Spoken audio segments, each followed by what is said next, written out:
Good morning to all.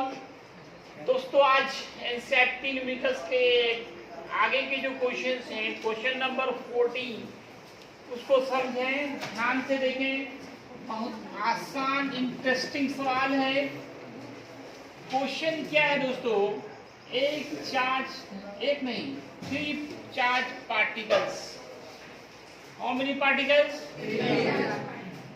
तो एक तो मैं बढ़ा देता हूँ पहले।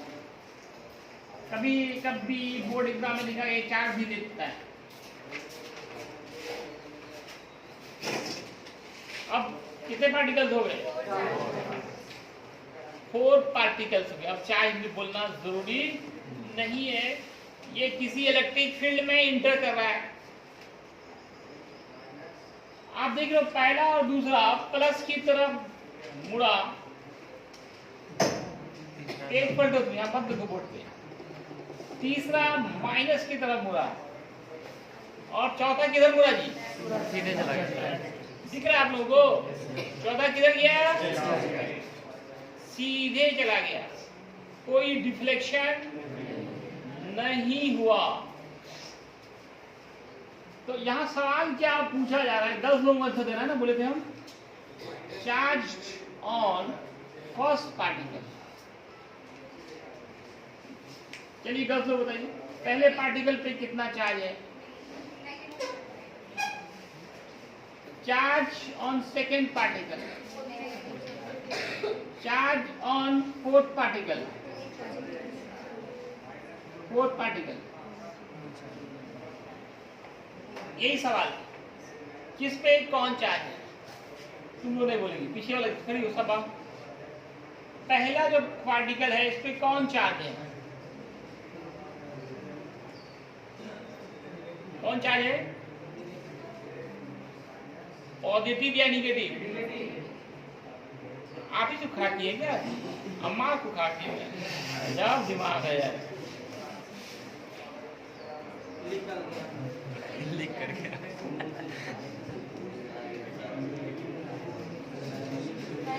सबा कब से नाम हो गया आपका? अम्मा का नाम सबा कब से? निशान, पहले पार्टिकल पे कौन चार्ज? कैसे कैसे? पासा हरी, पहले पार्टिकल पे कौन चार्ज?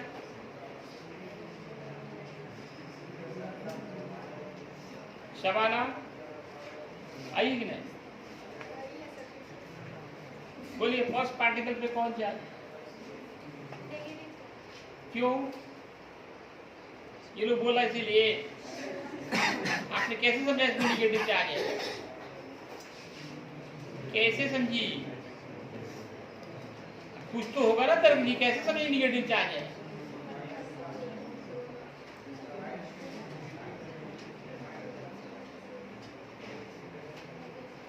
चलिए आप बता दीजिए।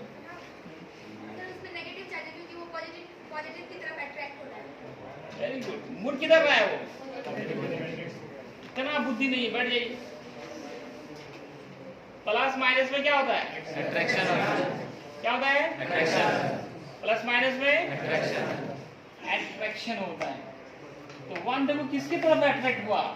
पॉजिटिव की तरफ। इसका मतलब उसमें कौन चार्ज होगा? इससे आसान कोई क्वेश्चन हो सकता है? उसका कारण नहीं मालूम आपको। 1 किधर मुड़ा? प्लस की तरफ, प्लस की तरफ मुड़ा, आप इस पे कौन चार्ज होगा? कौन होगा? अभी भी नहीं समझ आया तुम लोगों को। प्लस माइनस में क्या होता है? अट्रैक्शन होता है। और प्लस प्लस में, माइनस माइनस में, माइनस माइनस में। ये किसकी तरफ मुड़ रहा है? 1 वाला किसकी तरफ मुड़ रहा है? प्लस की तरफ। श्योर है इसमें माइनस होगा। और सेकंड पे ये कोई पढ़ेगा तब बताएगा। ये तो बच्चा भी जानना है, नहीं जानना है, प्रैक्टिकल सब करता है क्या? ये किसकी तरफ मुड़ रहा है? सेकंड वाला। इस पे कौन चार्ज होगा? थर्ड पे, थर्ड देखो किसकी तरफ मुड़ रहा है? किसकी तरफ मुड़ रहा है? इस पे कौन चार्ज होगा? और चौथा किधर जा रहा है? सीधे जा रहा है, कोई डिफ्लेक्ट नहीं हुआ, इसका मतलब उस पर कोई चार्ज न्यूट्रल बोलेंगे। क्या बोलेंगे? न्यूट्रल। एक चीज और पूछ रहा है कि charge by mass ratio maximum किसका है? किसका ज्यादा है? Ratio of charge and mass.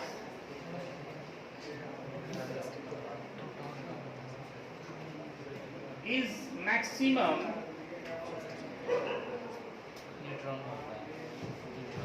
Of first particle, second particle, third particle, fourth particle. किसका सबसे ज्यादा है? किसका? Charge by mass ratio. देखो सबसे ज्यादा डेविएट कौन हुआ है? सबसे ज्यादा डेविएशन इसमें होगा, इसका मतलब उसमें चार्ज ज्यादा है, चार्ज ऊपर है, मास नीचे है, तो चार्ज बाय मास का रेशियो सबसे ज्यादा हम लोग कैसे पकड़ेंगे? जो सबसे ज्यादा मुड़ा हो। तो सबसे ज्यादा कौन मुड़ रहा है? तीसरा वाला मुड़ रहा है, तो इसके क्या लिखेंगे? Third particle. Because it's deviate maximum. It deviate maximum.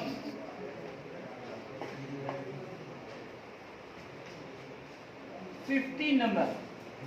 क्या ये क्वेश्चन भूल जाइएगा आप लोग? आपको समझ में आया? नहीं। क्वेश्चन नंबर 15 कह रहा है इलेक्ट्रिक फील्ड का इंटेंसिटी दिया गया है 3 × 10⁻³ आई है और न्यूटन पर कूलम। एक स्क्वायर है, इसका साइज दिया गया है 10 सेंटीमीटर। इसको मीटर में बदलिए, -1 मीटर। एरिया निकालिए, फॉर्मूला साइड स्क्वायर -1 का स्क्वायर -2 मीटर स्क्वायर। और ये किस प्लेन में है ये भी लिखा हुआ है। किस प्लेन में है? सवाल में पढ़िए, कहाँ लिखा? YZ plane. YZ प्लेन में। बुक पिछले बोलते लेके आइए, क्वेश्चन पढ़िए। तो एरिया वेक्टर का डायरेक्शन किधर होगा? एक्स एक्सिस के डायरेक्शन में। ए वेक्टर का वैल्यू हो जाएगा, वेक्टर के फॉर्म में हो जाएगा 10⁻²। एक्स एक्सिस में क्या लगा? आई कैप। फ्लक्स निकालना है, इलेक्ट्रिक फ्लक्स इज व्हाट? क्या फॉर्मूला पढ़े? वेक्टर ई डॉट नहीं, यहाँ पे डॉट इस तरह के में कॉस नहीं लगता है, जब इसको एरो हटाएंगे तब लगेगा। अब 3 × 10⁻³ आई कैप डॉट 10⁻² आई कैप 3 - 2 और I dot I 3 - 2 that is 1। I dot I क्या लिखा है? 1।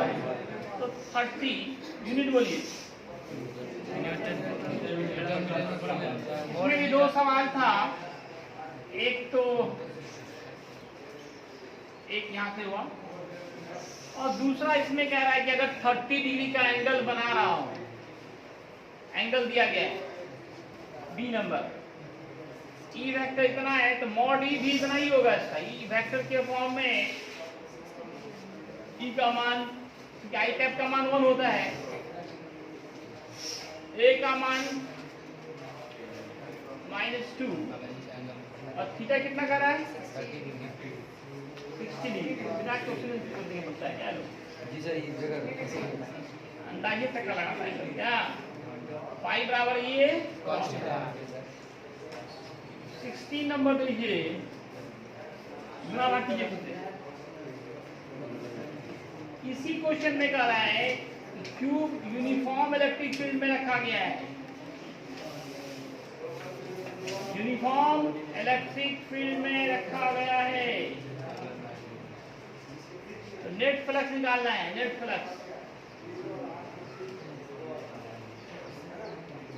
एक यूनिफॉर्म इलेक्ट्रिक फील्ड में रखा जाए तो नेट फ्लक्स कितना होगा?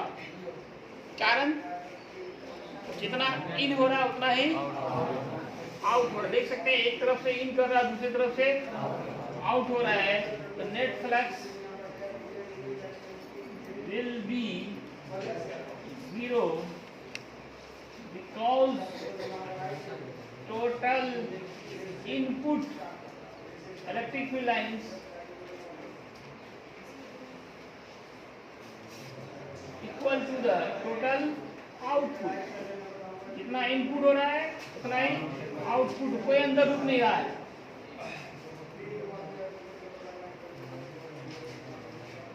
इसलिए 0 है, नेट फ्लक्स विल बी 0। अगर यूनिफॉर्म इलेक्ट्रिक फील्ड में रखा जाए तो नेट फ्लक्स, टोटल फ्लक्स 0 हो जाएगा। टोटल इनपुट बराबर टोटल आउटपुट। रुक विराम दो, जल्दी करो तो। क्वेश्चन नंबर 17 में इलेक्ट्रिक फ्लक्स दिए गए हैं और आपको चार्ज निकालना है। इससे आसान शायद कोई सवाल ना हो। क्या फॉर्मूला बैठाएंगे आप? फाई बराबर, क्या इससे क्यू नहीं निकाल सकते? क्या ये आप बना के नहीं आ सकते थे? एप्सिलॉन नॉट का मान याद है आपको? एप्सिलॉन नॉट के वैल्यू तो आपको हमेशा जीवन भर याद रखना है।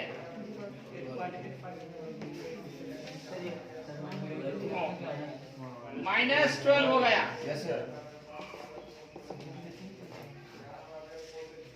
इसके डी नंबर भी है। क्या है कि अगर फ्लक्स 0 हो, क्या अंदर में चार्ज होगा? क्या अगर फ्लक्स 0 हो तो 0 इंटू समथिंग क्या होता है? 0। तो बात सुनिए, कोई क्लोज सरफेस है, उसका इलेक्ट्रिक फ्लक्स 0 है।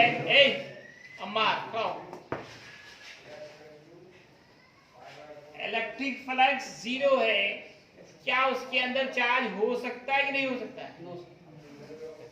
मैंने गॉस थ्योरम के एग्जांपल में आपको दिखाया था कि हो भी सकता है, नहीं भी हो सकता है। हो सकता है और क्यों? वहां पे हम टोटल चार्ज लेते हैं। हो सकता है कि जितना प्लस हो उतना माइनस हो। कैसे नो बोलते हैं आप लोग? सारा पढ़ाया हुआ, कई दिन हुआ पढ़ाए हुए, तुरंत भूल जाते हैं आप। बैठिए, जब आपका यह हालत तो बाकी तो समझ गए होंगे। सब लोग बोलता है नो, लेकिन मैंने गॉस थ्योरम के जो 3 एग्जांपल्स दिए थे उसमें मैंने दिखाया था कि अगर इक्वल अपोजिट चार्ज हो, यहाँ पे चार्ज नहीं होता है, सम ऑफ चार्जेस होते हैं। जितना प्लस हो उतना माइनस हो, तो टोटल कितना हो जाएगा? जितना प्लस हो उतना ही माइनस हो, तो टोटल चार्ज। तो फ्लक्स क्या हो जाएगा? इसमें क्या लिखेंगे? देन चार्जेस मे बी और मे नॉट बी। इसका आंसर दोनों होगा। चार्जेस मे बी, चार्जेस हो भी सकता है, एंड मे नॉट बी। होगा तो कैसे होगा? Equal and alike. जितना प्लस हो उतना ही माइनस हो, तो नेट चार्ज 0 हो जाएगा। नेट चार्ज क्या आएगा? 0। तो फ्लक्स विल बी 0। फाई बराबर क्यू बाई एप्सिलॉन नॉट। जो लोग नए आए, नहीं पढ़े हैं, वो जानिए इसमें क्यू जो होता है वो टोटल चार्ज होता है, सम ऑफ चार्जेस। जितने प्लस हो उतने ही माइनस हो, तो टोटल कितना होगा? 0 होगा कि नहीं होगा? और 0 बाई समथिंग क्या होता है? 0। तो नेट चार्ज तो अंदर 0 होगा। सवाल ये पूछा, क्या उस क्लोज सरफेस के अंदर चार्ज हो सकता है कि नहीं हो सकता? नेट नहीं पूछ रहा है क्या चार्ज हो सकता है नहीं हो सकता है? हो भी सकता है, नहीं भी हो सकता है। नहीं तो सब जानता था नहीं होगा। हो सकता है ये दिमाग नहीं किसी बात करता है कि जितना प्लस हो उतना माइनस। अगले नंबर क्वेश्चन में इस तरह का फिगर दिया गया था। कोई एक स्क्वायर है, साइड 10 सेंटीमीटर है, इसके ठीक ऊपर 5 सेंटीमीटर पे एक कोई पॉइंट है, इसको जैसे यहाँ पे दिखाया गया 5 सेंटीमीटर पे। इसमें क्या निकालना है आपको? फ्लक्स निकालना है। तो पहले आपको एक गॉसियन सरफेस खींचना पड़ेगा। स्क्वायर है तो हम लोग क्यूब खींचते हैं। क्या खींचते हैं? क्यूब। क्यों? क्यूब का जो हर सरफेस होता है वो स्क्वायर होता है। घन का हर एक सतह स्क्वायर होता है, इसलिए हम लोग क्यूब खींचते हैं। उसका फ्लक्स पूरे, ये गॉस थ्योरम किसी क्लोज सरफेस के लिए सही है, फाई बराबर क्यू बाई एप्सिलॉन नॉट, ये किसके लिए सही है, क्लोज सरफेस के लिए। ये ओपन सरफेस है, इसको पहले क्लोज बनाना पड़ेगा, तो क्या बनाएंगे, क्यूब बनाएंगे। क्यूब बनाया मैंने, उसका फ्लक्स कैसे निकालेंगे, Q by epsilon not. Q आपको दिया गया 10 माइक्रोकूलम, माइक्रो होता है 10 टू द पावर -6, ये 10 पे पावर कितना आया, -5, 10 पे पावर -5, और एप्सिलॉन नॉट का मान, इससे जो फ्लक्स निकलेगा वो टोटल क्यूब का निकलेगा, लेकिन आपको निकालना किसी एक सरफेस के नहीं, क्यूब में 6 सरफेस होते हैं, इसलिए 6 से यहाँ पे डिवाइड करना पड़ेगा, जो निकलेगा इसमें उसको यहाँ पे 6 से डिवाइड कर दीजिए। अगला क्वेश्चन कह रहा है, बहुत आसान क्वेश्चन, क्यू दिया है, फ्लक्स निकालना है, इसमें तो कोई टेंशन की बात ही नहीं है, फिर वही फॉर्मूला फाई, एक ही तो फॉर्मूला पे सब काम हो रहा है, Q by epsilon not, Q दिया हुआ एप्सिलॉन नॉट का मान याद है, डिवाइड कीजिए। 20 नंबर में कह रहा है फ्लक्स इतना है, माइनस में रेडियस 10 सेंटीमीटर है, एक गोला है, एक स्फीयर है, उसका फ्लक्स इतना है और रेडियस 10 सेंटीमीटर है। अब सवाल है, यूसुफ बताएगा कि रेडियस डबल हो जाए तो फ्लक्स कितना हो जाएगा, क्यों करो तो बोलते क्या बनाएंगे, कितना महान हो गया, रेडियस डबल हो जाए तो फ्लक्स क्या कितना हो जाएगा, रेडियस डबल कर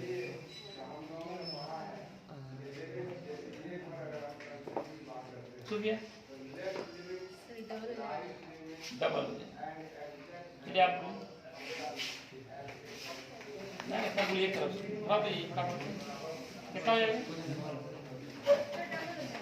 कितना, जल्दी जल्दी बोलो, कितना हो जाएगा, क्या रेडियस है, कहाँ फॉर्मूले में रेडियस है, 5 बराबर क्यू बाई एप्सिलॉन नॉट, क्या रेडियस है यहाँ पे, तो कैसे डबल हो जाएगा, तो 5 बराबर क्या फॉर्मूला है, क्यू बाई एप्सिलॉन नॉट, क्या यहाँ रेडियस है फॉर्मूले में, तो रेडियस डबल करें ट्रिपल करें आप करें, अपने तो बहुत मार्क्स चुप बैठो। फॉर्मूला जो है इलेक्ट्रिक फ्लक्स का, ध्यान देखो क्या है, Q by epsilon not, kilo तो नीचे देखने आए हैं यहाँ पे, मने नहीं लग रहा, किलो आंख मल रहा है, फाई का formula q by epsilon naught, क्या वह रेडियस है, अब रेडियस डबल कीजिए ट्रिपल कीजिए हाफ कीजिए, कोई चेंजिंग होगा, एक भी जवाब नहीं दिया, radius double then flux, then there will be no any change in flux, there will be no any change in flux। अब इसमें कह रहा है कि देखिए आपको फ्लक्स दिया गया है और चार्ज निकालना है, फिर यही वाला क्वेश्चन हो गया, क्यू बराबर 5 into epsilon not, 5 into epsilon not बैठा दीजिए। अगला सवाल फिर स्फीयर से ही है, एक स्फीयर है, रेडियस 20 सेंटीमीटर है, उसके रेडियस 10 सेंटीमीटर है, उसके सेंटर से 20 सेंटीमीटर पे एक पॉइंट है, वहां इलेक्ट्रिक फील्ड इंटेंसिटी निकालनी है, एक पॉइंट पी है, वहां ई निकालना है। तो दोस्तों ई दिया गया है, रेडियस दिया गया है, दूरी दी गई है, ई निकालना, ई भी दिया गया है, चार्ज निकालना है, चार्ज। इस फॉर्मूले को बैठाइए, ई मालूम, इस पूरे का मान कितना होता है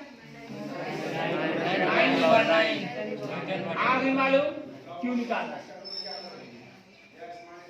अगला क्वेश्चन देखिए 22 नंबर में, डायमीटर का 2.4 मीटर है, रेडियस कितना होता है, डायमीटर का हाफ होता है ना, सिग्मा दिया गया, सिग्मा क्या था, surface density of charge, Q निकालना है, क्यू चार्ज, क्यू बराबर क्या है, सिग्मा इंटू ए, सिग्मा रहा गोले का क्षेत्रफल, इतना कैलकुलेशन कीजिए, चार्ज निकालिए, फिर फ्लक्स निकालना है, फ्लक्स का formula q by epsilon not, Q निकल चुका है, एप्सिलॉन नॉट बैठाइए। अगला क्वेश्चन कर रहा है, एक लीनियर चार्ज है, उससे 2 सेंटीमीटर की दूरी पे इलेक्ट्रिक फील्ड इंटेंसिटी दिया गया है, तो linear density of charge lambda निकालना है। इसके लिए ये फॉर्मूला आपने पढ़ा था किसी लीनियर चार्ज के लिए, 1/4 pi epsilon naught 2 lambda by are.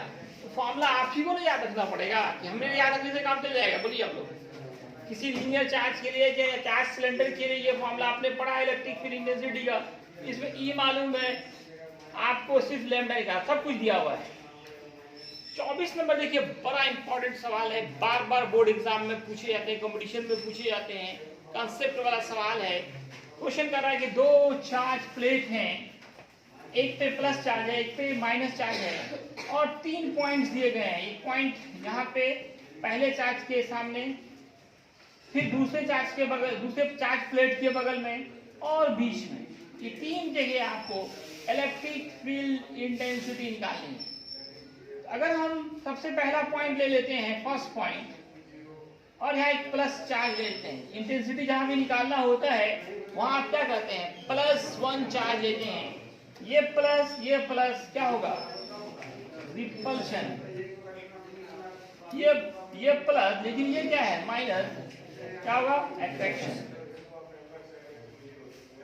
अब डायरेक्शन क्या है, अपोजिट, तो नेट इलेक्ट्रिक फील्ड इंटेंसिटी कितना होगा, net electric field intensity at first point, पहले पॉइंट पर। डायरेक्शन अपोजिट है तो माइनस करेंगे, E1 माइनस E2। E का फॉर्मूला पढ़े थे सिग्मा बाई, वहां पे थिन लिखा हुआ, थिन, क्वेश्चन में पढ़िए, थिन प्लेट लिखा हुआ है, थिन है तो सिग्मा बाई 2 एप्सिलॉन नॉट, दोनों के लिए सेम हो गया, तो कट के हो गया 0। Eight point 2, eight second point, second point पे सोचिए क्या होगा। ये जो दूसरा पॉइंट है, यहाँ पे भी लीजिए आप +1 चार्ज, ये माइनस है, ये पहले दीजिए, इस पे ये प्लस है रिपल्शन, इसको E1, फिर ये माइनस है, ये इसको अट्रैक्ट करेगा E2। तो सेकंड पे भी क्या, डायरेक्शन अपोजिट मिल गया। अपोजिट डायरेक्शन में हमेशा घटाते हैं, फॉर्मूला याद रखना है, sigma by 2 epsilon not, thin charge sheet के लिए। ये कैंसिल हो गया, क्या हो गया, 0। एट थर्ड पॉइंट, तीसरा पॉइंट लीजिए जो बीच में है, बिटवीन द प्लेट्स, तीसरा पॉइंट बिटवीन द प्लेट्स है, यहाँ पे इंटेंसिटी निकालनी है।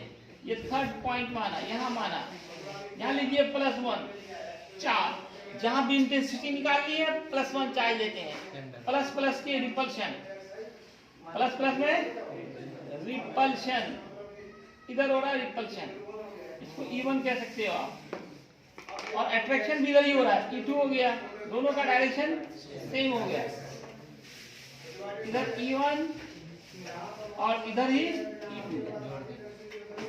यहाँ पे लिए हैं +1, पॉइंट का नाम थर्ड पॉइंट रखे हैं।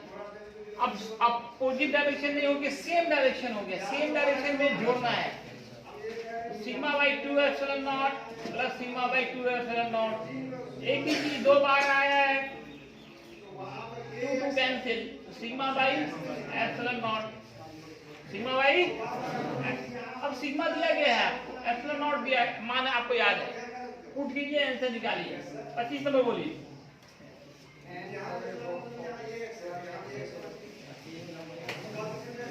देखिए 25 नंबर भी मैंने क्लास में कराया था आपको, एक जादू वाला क्वेश्चन हम बोले थे। जैसे ये देखो, ये ढक्कन है, इसको हम यहीं पे छोड़ दें बिना किसी सपोर्ट के, क्या ये यहाँ रह सकता है? अरे रख के दिखाए थे, आप बोलता है नहीं, तो गजब हाल है। ये आपने फिजिक्स पढ़ा, आप बोलते नहीं, फिजिक्स में कुछ भी इम्पॉसिबल नहीं है, हो सकता है। क्या हो सकता है? इसके लिए क्या बताए थे, कितना चार्ज नीचे दिया जाए। सवाल में कह रहा है ये जो ड्रॉप्स है इसमें एक्सेस इलेक्ट्रॉन्स हैं, एक्सेस इलेक्ट्रॉन्स है, इलेक्ट्रॉन ज्यादा है तो कौन चार्ज होगा? इलेक्ट्रॉन ज्यादा तो प्लस चार्ज, इलेक्ट्रॉन ज्यादा है तो नेगेटिव, और नीचे भी निगेटिव दे रहे हैं, नीचे भी, इस पे भी निगेटिव है। इलेक्ट्रॉन सवाल कर रहा है, इस पे निगेटिव चार्ज है, इलेक्ट्रॉन ज्यादा है मतलब निगेटिव चार्ज है, और नीचे भी निगेटिव दे रहे हैं, तो माइनस माइनस में क्या होगा? रिपल्शन। और वेट किधर लगता है? नीचे। बैलेंस कंडीशन में क्या होगा? इन बैलेंस्ड कंडीशन। बैलेंस, ये ऑब्जेक्ट को छोड़ दें, ये नीचे क्यों जाती है कि इसको सिर्फ नीचे कोई खींच रहा है। क्या खींच रहा है? वेट खींच रहा है। कौन? mg। जो वेट है वो डाउनवर्ड खींच रहा है। अब इसी फोर्स को कोई फोर्स क्या करे? बैलेंस कर ले। अब क्वाड फोर्स लगे, दोनों इक्वल हो जाए तो फिर ये हवा में लटक सकता है बिना किसी सपोर्ट के। ये चालू कर सकते हैं आप। F बराबर क्या लिखेंगे? mg, या उल्टा भी लिख सकते हैं, mg बराबर है। एक ही बात, हम लोगों को यहाँ पे रेडियस निकालना है। रेडियस निकालने का है, थोड़ा सा देखो रेडियस कैसे निकलेगा। मास को लिख सकते हैं volume into density, volume into density. F को Q इनटू E, और वॉल्यूम को गोला का आयतन बोलो 4/3 r³ ρ इनटू G। Q को n गुने स्मॉल e पढ़ा था, पहला दूसरा फॉर्मूला इलेक्ट्रोस्टैट में। Q बराबर ne, Q बराबर ne इनटू E। R निकालना है, क्या निकालना है? r³ को इधर रखिए, बाकी को उधर भेजिए। 3n small e capital E, नीचे 4 पाई ρ इनटू G। सारे मान क्वेश्चन में दिए हुए हैं, आप पढ़िए ध्यान से। दो तो कितना है? ये n है 12। E का मान तो आपको याद रखना है 1.6 इंटू n का 12 इलेक्ट्रॉन है। एक इलेक्ट्रॉन पे चार्ज 1.6 इंटू 10 पे पावर माइनस 19। इलेक्ट्रिक फील्ड का मान देखो कितना दिया हुआ जी? कितना? 2.10 पे पावर 4। 4 पाई का मान तो आपको पता है 3.14। रॉ कितना है? डेंसिटी दी गई है, बोलिए कितना डेंसिटी? घनत्व दिया गया है वहां पे। हाँ कितना है? वायलेट ड्रॉप है ना 1.26। ये सीजीएस सिस्टम में दिया गया है। एसआई में बदलना है, 10 पावर 3 से गुना करना है। 10 पावर 3 से गुना करना है। और जी का मान तो आपको पता है 9.8 होता है, वो 9.81 लिख दिया है। आप 9.8 लिखिए, 1 के चक्कर में मत पड़िए। लगभग में गुना करना सीखिए, सॉल्व कीजिए, आप निकाल लीजिए। क्या निकालिए? और 1.26 नंबर मैंने क्लास में करा, आपको फिगर दिया था 5-6 ठो, और उसमें से कौन सही है कौन गलत है ऑलरेडी क्लास में हो चुका है। रिव्यूज को देखिए आप, कोई दिक्कत है पूछिए। देखिए आज भी ये समाप्त नहीं होगा, अभी भी कितना क्वेश्चन बचा हुआ है। अब तो इधर एडिशन, यहाँ के बाद से इसको एडिशनल एक्सरसाइज कहा गया, मतलब ज्यादा स्टैंडर्ड क्वेश्चन होंगे, है ना, ज्यादा हायर ऑर्डर थिंकिंग न्यूमेरिकल। 25 के बाद ये हॉट न्यूमेरिकल शुरू हो गया आपका, हायर ऑर्डर थिंकिंग। इसमें कैलकुलेशन थोड़ा लंबा होगा, हो ही रहा है यहाँ पे थोड़ा ज्यादा। तो आगे बना क्या है, अब तो कल ही ये फिनिश हो पाएगा। ठीक है, मेहनत करें, बना क्या है। धन्यवाद।